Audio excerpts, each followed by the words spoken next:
American statesmen have a long and storied history, but it's crucial to never take politicians too seriously. Democratic proceedings often carry a carnival-like aspect. Still, it's hard not to imagine America's founding fathers looking down in dismay at the daily shame visited upon the republic they established. The recent election of a man identifying as a woman to the U.S. House of Representatives marks just the latest embarrassment. U.S. Representative Tim McBride, who now calls himself Sarah, has become a lightning rod for controversy. Yet the Republicans' clumsy and timid response to the situation has been even more disappointing. McBride's election raised concerns among several female members about sharing restrooms with a man. These concerns echo back to 2016 when Target announced a policy allowing men who identified as transgender to use women's restrooms.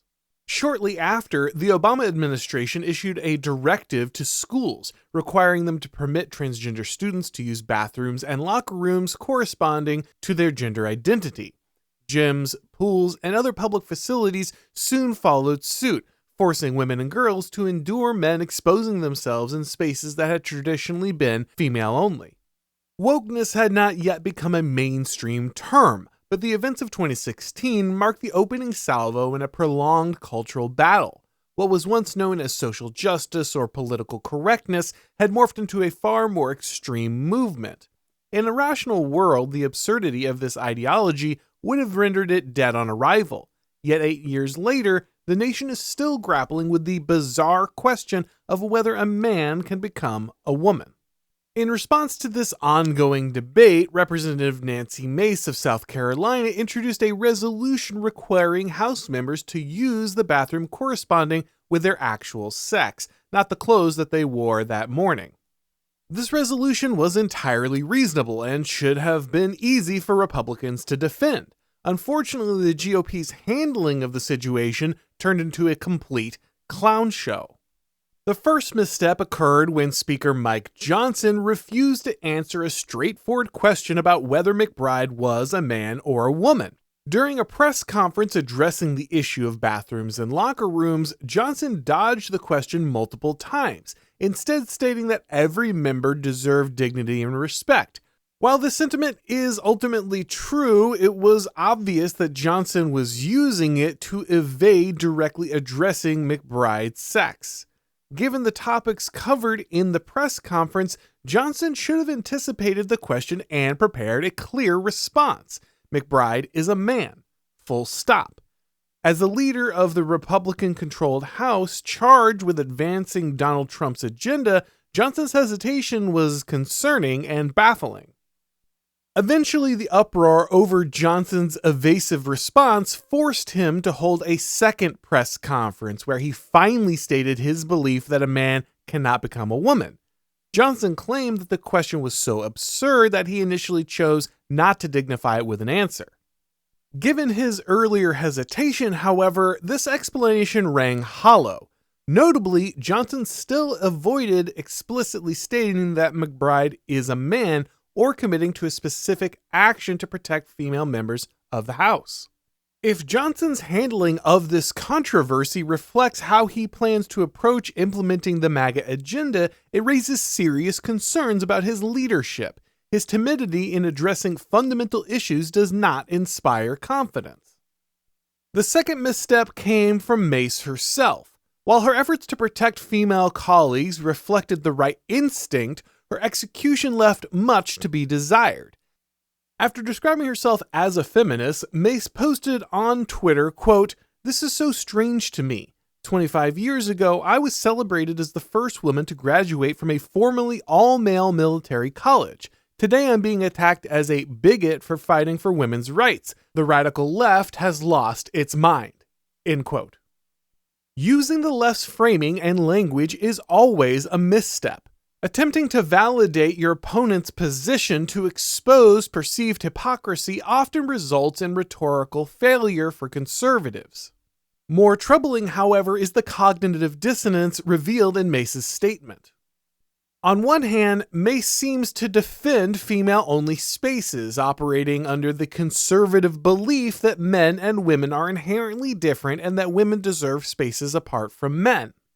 On the other hand, she wants to be celebrated as a feminist for breaking gender barriers at the Citadel, a formerly all-male military college. Mace wants to be honored for helping to deconstruct male-only spaces, but like so many before her, she is horrified when the cultural revolution she championed arrives at her own bathroom door. Obviously, a military college and a bathroom are not the same. Allowing men into female bathrooms in sports raises immediate safety concerns, and efforts to protect women in these spaces are entirely justified. However, discussions with combat veterans about the effects of unit safety and cohesion after introducing women to frontline roles reveal parallels that are more striking than they seem at first. Mace managed to voluntarily step on another rake by later tweeting out, quote, "We support gay marriage and voted for the Respect for Marriage Act twice. However, if you think protecting women is discrimination, you're the problem. We don't care if you're trans. If you have balls, we don't want you in the women's bathroom." End quote. I'm not sure who Mace thinks she's speaking on behalf of with the use of the word "we" there, but ultimately she doesn't seem to understand the basic linkage between the revolution she's supporting openly in her tweets and the reason she is now having to face the invasion of female spaces by men who happen to change their clothes that morning. The redefinition of marriage was simply the first step in a wider attempt to redefine gender, sex, family, and everything about our social structure. Mace's support of this revolution as a Republican puts her to the left of Barack Obama and Hillary Clinton in 2008 when they were both running for president, when they affirmed that marriage was between a man and a woman. Mace is basically saying, look, I support our right to collectively jump off a cliff, but I strongly object to the fact that the ground is rushing towards us so quickly. Ultimately, Mike Johnson needs to grow a spine, or probably even better, be replaced. But much more importantly, the conservative movement needs to decide what it really believes about men and women. Are men and women inherently different, or does that belief only apply when it benefits women? Does biological reality influence societal roles and structures beyond bathrooms and soccer fields? Do men matter, or are women's rights only a conservative talking point because they allow the movement to engage within the left's framework? The fact that in 2024, Republicans have yet to answer these basic questions is both embarrassing and troubling. To lead and capitalize on the future possibilities created by President Trump's historic re-election victory, conservatives must understand their identity and core beliefs. A decisive electoral win can't be followed by a retreat into the lazy, reactionary habit of merely responding to the left's narrative.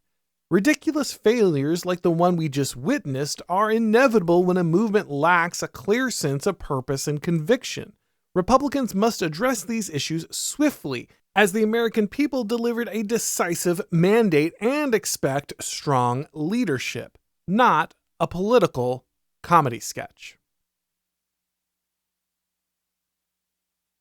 Thanks for watching, guys. If you enjoyed this video, go ahead and click like, and if you haven't subscribed yet, now is a great time to do so. If you'd like to get these broadcasts as podcasts, make sure to subscribe to the Auron MacIntyre Show on your favorite podcast platform, and if you do, leave a rating or a review. It really helps with the algorithm magic.